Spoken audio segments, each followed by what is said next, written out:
United States, it's pretty historic to see that someone like himself has not, with all his shady business deals across the country in the world, that he hasn't divested in his companies. And that is very worrisome for me. And we've seen in Detroit and Wayne County, in my district,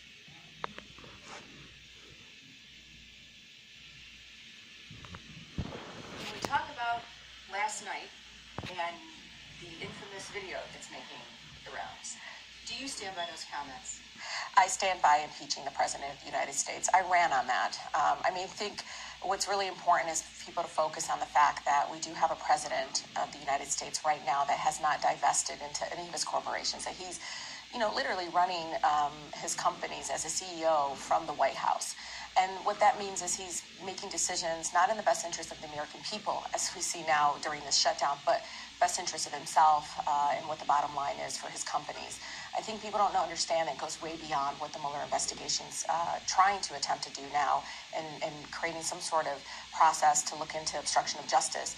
But, this President of the United States is pretty historic to see that someone like himself has not, with all his shady business deals across the country and the world, that he hasn't divested in his companies. And that is very worrisome for me. And we've seen in Detroit and Wayne County, in my district alone, and my residents know this, there's this corporate assault on our working families. And for me, corporate greed is probably the biggest harm to our democracy, biggest harm to our country right now. And I truly believe the President of the United States needs to fully go through the impeachment process. Could you have chosen your words better? Look, it's probably exactly how my grandmother, if she was alive, would say it. Obviously, I am a member of Congress, and things that I say is elevated on the national level, and I understand that very clearly. I am very passionate, and I grew up in an incredibly beautiful, urban community of the city of Detroit, born and raised. We say, colorful things in interesting ways, but I tell you, President of the United States is my focus. The residents back home are my focus. I have the third poorest congressional district in the country. When we have a shutdown, what the human impact is, where we have people that are literally going to call the Social Security Administration office and not get a call back because no one is there to answer their phone or process their payments that they deserve, that many of them earned and paid into the system. And so for me, that is my focus, is the President of the United States. And it is very clear to many people. My residents are so passionate about making sure no one in office is held above the rule of law. Like all of us, including myself, any of us, if we acted the way he did, we'd be probably already in impeachment proceedings. Let's talk about that government shutdown. We are in the middle of a government shutdown. This town is pretty dead today. But the focus was on impeachment. Shouldn't it be on trying to come up with some sort of a deal that opens this town back up? Hours before I came to the event, I voted to open up our government. And we got 7 Republicans on the other side of the aisle to vote with us to open back government, get it back up and running.